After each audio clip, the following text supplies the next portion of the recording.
সূরাহে তওয়ার মধ্যে আল্লাহ সুবহানাহু ওয়া তাআলা এবং মূসা আলাইহিস সালামের মধ্যকার একটা সুন্দর কথোপকথন আছে। মূসা আলাইহিস সালামের কাছে আল্লাহ জিজ্ঞেস করেছেন, আর ওহে মূসা, আপনার ডান হাতে ওইটা কি? আল্লাহ সুবহানাহু ওয়া তাআলার অনেকগুলো গুণবাচক নাম রয়েছে, যেগুলোতে তার সত্তা আর ক্ষমতার প্রকাশ ঘটে। আল্লাহর সেই রকম একটা নাম হলো আল বাসির। আল বাসির শব্দের অর্থ হলো সর্বদ্রষ্টা, অর্থাৎ যিনি সব কিছু দেখেন। শব্দদ্বয় যত সহজ বলা যাচ্ছে, আল্লাহ সুবহানাহু ওয়া তাআলার নাম আল বাসির শব্দের বারত্ব কিন্তু তত সহজ নয়।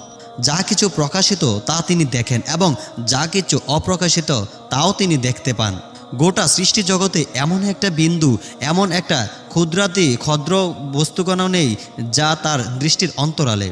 সাগরের বুকে তৈরি হওয়া একটা ছোট্ট ঢেউ, সেই ঢেউর আরও ভেতরে তৈরি হওয়ার কম্পন, সেই কম্পনে ছিটকে যাওয়া এক বিন্দু জল, সেই ঘটনার চিত্র ও আল্লাহর দৃষ্টির আড়াল হতে পারে না।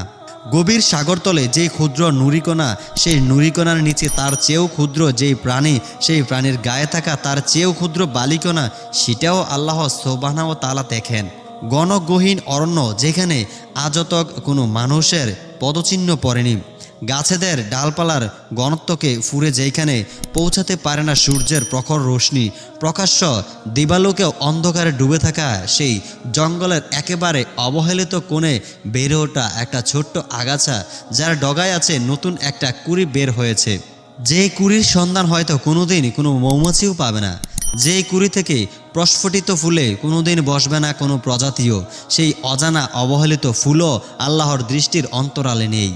এতে ক্ষুদ্রাতি ক্ষুদ্র এতে শুকনো বস্তু কণাও যদি আল্লাহর সুবহানাহু ওয়া তাআলার দৃষ্টি থেকে আড়াল না হয়, তাহলে মূসা আলাইহিস সালামের হাতে কি আছে সেটাও কি তিনি দেখতে পাননি সেই দিন?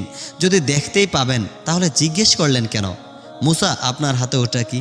মূসা আলাইহিস সালামের হাতে ওটা যে একটা লাঠি, সেটা আল্লাহর দৃষ্টি এড়িয়ে যাওয়ার তো প্রশ্নই আসে না।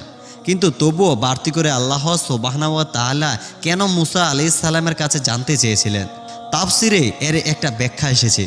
আয়াতের পরম্পরায় আমরা দেখতে পাই, খানিকটা পরে আল্লাহ সুবহানাহু ওয়া তাআলা মূসা আলাইহিস সালামকে বলেন যে তিনি যেন তার হাতে থাকা লাঠিটা মাটিতে নিক্ষেপ করেন।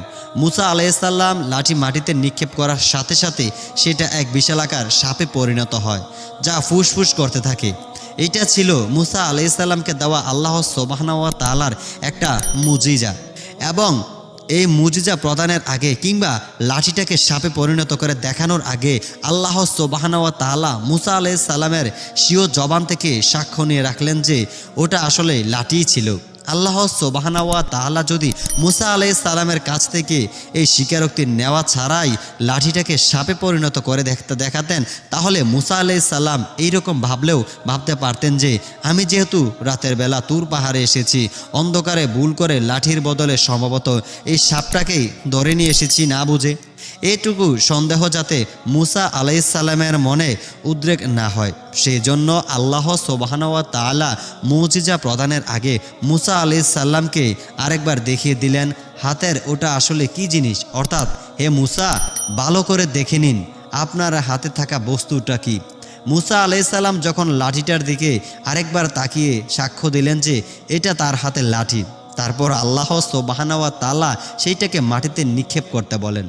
তবে আল্লাহ সুবহানাহু ওয়া তাআলার ওহে মূসা, আপনার ডান হাতে ওটা কি প্রশ্নটা দ্বারা এটাও কি বোঝানো যায় না যে আল্লাহ সুবহানাহু ওয়া তাআলা আসলে বান্দার সাথে কথোপকথন পছন্দ করেন? তিনি চান তার বান্দা তার সাথে মন খুলে কথা বলুক। তিনি জানেন মূসা আলাইহিস সালামের হাতে কি আছে, তা সত্ত্বেও তিনি চাইলেন মূসা আলাইহিস সালামের সাথে আলাপ করতে। তাই জিজ্ঞেস করলেন, ওহে মূসা, আপনার ডান হাতে ওটা কি? আল্লাহ সুবহানাহু ওয়া তাআলার প্রশ্নের জবাবে মূসা আলাইহিস সালাম কি জবাব দিয়েছেন দেখুন। আল্লাহ যে আল বাসির তথা সর্বদ্রষ্টা তা তো মূসা দেখেছেন। তা সত্ত্বেও যখন আল্লাহ সুবহানাহু ওয়া তাআলা জানতে চাইলেন ওইটা কি, তা একটু বিরক্তিকে উদ্রেক করেননি মূসা আলাইহিস সালামের মনে। তিনি বলে বসেন, ইয়া আল্লাহ, আপনি তো সব কিছুই দেখেন, আপনি দেখতে পাচ্ছেন না আমার হাতে এটা কি? বরং মূসা আলাইহিস সালামের উত্তরের ধরন দেখে মনে হয় আল্লাহ সুবহানাহু ওয়া তাআলার এমন প্রশ্নে তিনি অত্যন্ত খুশি হয়েছিলেন। আল্লাহর প্রশ্নের জবাবে মূসা আলাইহিস সালাম বিনয় আর নম্রতার সর্বোচ্চ প্রকাশ ঘটিয়ে বললেন, এটা আমার লাঠি। এতে আমি ভর দেই। এর সাহায্যে আমার মেষপালের জন্য গাছের পাতা পারি এবং এতে করে আমার আরও অনেক কাজ হয়। খেয়াল করুন, আল্লাহ সুবহানাহু ওয়া তাআলা প্রশ্ন করেছেন শুধু একটা, জানতে চেয়েছেন হাতে এটা কি, কিন্তু মুসা আলাইহিস সালাম জবাবে দিলেন তিনটি। এটা আমার লাঠি। মুসা আলাইহিস সালাম যদি আল্লাহকে শুধু এটুকু বলতেন তাহলেই হয়ে যেত, কিন্তু তিনি সেইখানে থামলেন না।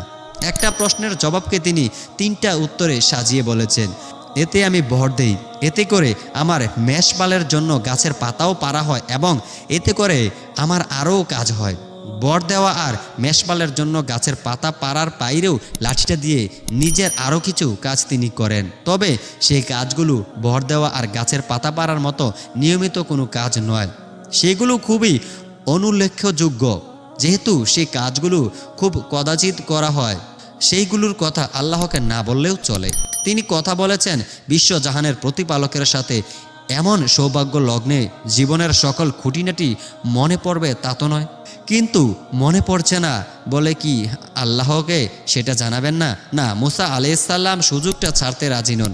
লাঠিতে আর কি কাজ তিনি করতেন তা মনে না পড়ুক, তবুও তিনি বললেন, এটা দিয়ে আমার আরও অনেক কাজ হয়। আল্লাহর একটা প্রশ্নের জবাবে মুসা আলাইহিস সালাম তিনটা জবাব কেন দিয়েছেন জানেন? তিনি আসলে আল্লাহর সাথে কথা বলাটাকে দীর্ঘায়িত করতে চাইছিলেন।